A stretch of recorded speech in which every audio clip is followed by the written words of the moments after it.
access to network bandwidth. It's not uncommon for physical servers to use network teaming to combine multiple interfaces together for better performance. So now that we're dividing those interfaces amongst multiple virtual machines, we might need to provide a pretty significant number of interfaces and balance them appropriately. And of course, we may have multiple networks that we need to connect to because we're hosting in different environments and presenting virtual machines in a centralized way to the various VLANs and so on that exist on your network, mixing even internet and internal traffic and other private traffic by isolating it using VLANs and maybe virtual firewalls. So for now, let's go take a look at the idea of virtual switches, network interfaces, port groups, and VM kernel ports. So I'm going to go ahead and just open the inventory, which is going to send me over to my host. I'm going to move down to networking. We've got a vSwitch created, a vSwitch 0. We've got a virtual machine port group called VM network. We have a VM kernel port, which represents a system network interface with an address called management network. And we can see that it's actually got two addresses. It's got an IPv4 address and an IPv6 address. We could turn that off if we want. You're using two physical adapters, VM-NIC 0 and VM-NIC 1. When we create virtual machines, those virtual machines will have their own virtual NICs. Those virtual NICs will be associated with a port group, and then that port group is associated potentially with one or more network adapters in order to connect them to an external network. We actually can run virtual switches and have port groups associated with those virtual switches that don't have any network interfaces. And in that case, the virtual machines that are connected to that port group can speak to each other, but they're not connected to the external network. Or maybe one of the virtual machines has two virtual NICs and one's connected to the internal private network and one's connected to an external network through a port group that does have NICs. And in that case, maybe through a proxy or firewall or something along those lines, that virtual machine will provide services to the other virtual machines for them to get internal or external access. When we start needing to configure all of these things, potentially that could require a large number of interfaces for the number of machines that we have and for the number of different networks that we need to connect to. At a certain point, it becomes difficult to support too many network adapters. We can go up to about 32 single 1 gigabit network adapters in VMware. We could also provide 10 gig interfaces, but you can actually only have 4 of those.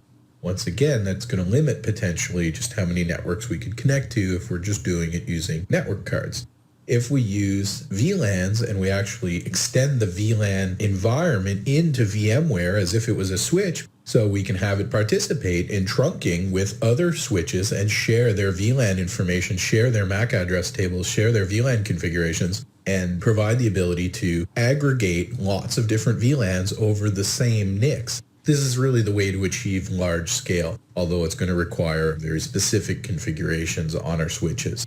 Basically, you're going to configure it like it's another switch, so it has to participate in trunking and also has to participate in the VLAN protocol. There is a standard VLAN protocol, but lots of customers have implemented a protocol from their routing vendor.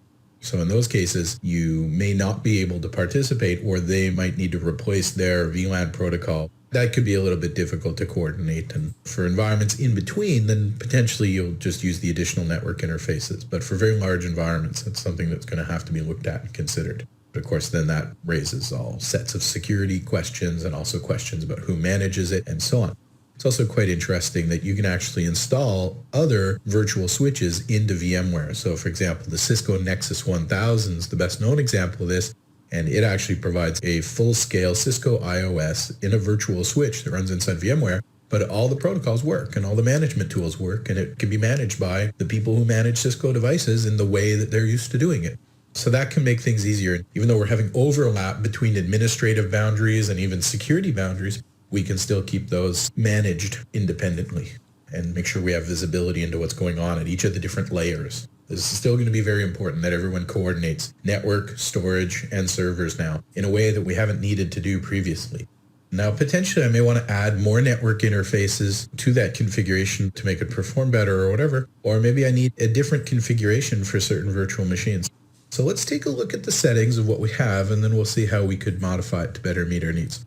So you'll see that we have the networking properties for the system up in the right-hand corner, and we also have the properties for, in this case, this vSwitch, and everything that goes along with that vSwitch, including the network interfaces and the port groups and the VM kernel port.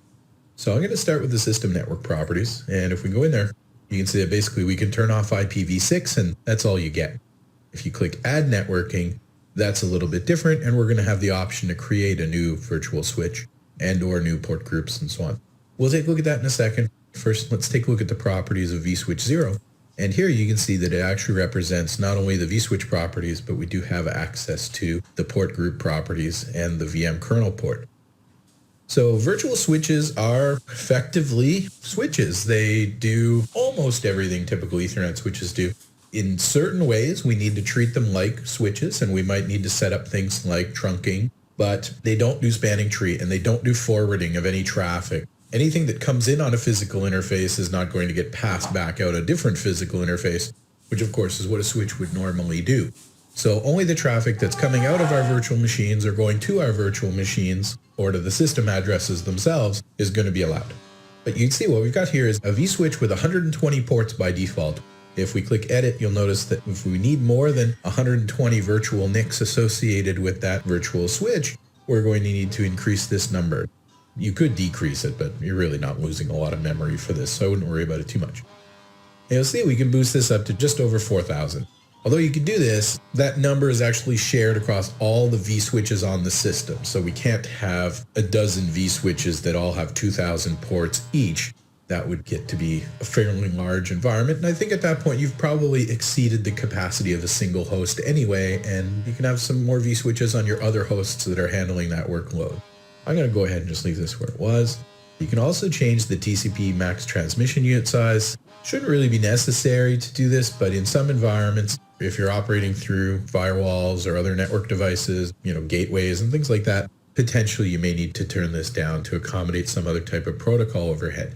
In some cases, what you actually want to do for VMware is turn your maximum transmission unit size up.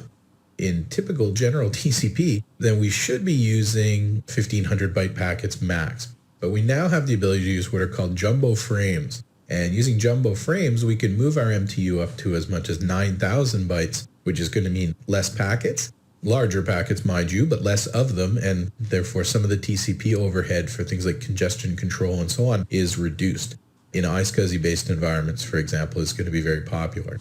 When we start looking at doing iSCSI and things like jumbo frames, we might be tempted to increase this, but we need to make sure that that's not going to impact the virtual machines or the operations of the system and so on, and that the switch is configured appropriately for that, that the NICs are capable of doing it, and whatever it is on the other side that you're connecting to for your iSCSI targets also support it. If we click over to the security tab here, you'll see that by default, it's going to prevent virtual machines from operating in Ethernet promiscuous mode, where they'll pick up traffic for MAC addresses that are not theirs. We've also got MAC address changes and forged transmits where they use an address other than their own. Typically, you might say, well, there's no reason I would ever need to do any of those things, so I'm just going to turn all of that off. But what you'll find is that some types of applications, for example, the network load balancing in Windows, actually require you to do things like MAC address changes and forged transmits. So we could change it here. Not really appropriate to set it that way for everyone, right? Really only the machines that need it. What we can do is we can create a port group and override the switch settings at the port group level and then associate virtual machines with that port group. Go over to traffic shaping. We can also ensure that no one virtual machine can completely saturate the NIC. It can get difficult to divide one network interface or a few network interfaces among so many virtual machines. In order to make sure they all participate and behave a little better together, we might want to turn on the traffic shaping. There's various other quality of service and flow control features available elsewhere, so the traffic shaping is pretty basic. But what we could do is go ahead and enable it, and then we can set the average bandwidth that virtual machines will be allowed in kilobits per second, so we can allow them to send at a higher rate for a certain amount of traffic. And we can then set the burst size here of the number of kilobytes that they're going to be allowed to deliver at that peak bandwidth rate when there's extra bandwidth available. Now, this does a fair amount to limit the potential that a virtual machine is going to saturate your network, but it doesn't do anything to guarantee that a particular virtual machine will have access to the network resources that they need. In order to guarantee performance of the network, then we're going to have to look at some of the other settings for resource reservations and so on. And if we take a look at the NIC teaming options, we have quite a few things to look at here, and we're going to do that in a later video that describes how to set up highly available networking and highly performing network links for different types of configurations, for vMotion, for virtual machines, and also for HA and some of the other features that we have in VMware. We have some load balancing options where we can change how this whole process of dividing NICs across virtual machines will work. We'll talk about network failover detection and whether or not we should update switches whenever we move a virtual machine from one NIC to another. And we can also configure active and standby NICs here, or if you have NICs that are not connected, then we can move them into the list of unused adapters. And if we go over to network adapters, here's where we would do that. And you can see that we've got NIC 0 and NIC 1. And if I click add, we can go ahead and pick up those extra NICs that we didn't use during setup. And you can see I now have 4 NICs listed here, and they're all in active mode. So that gives us an idea as to the basic network setup. We're going to take a look in later videos at some of those load balancing options that we talked about and fault tolerance options. Take a look at creating additional port groups and additional VM kernel ports.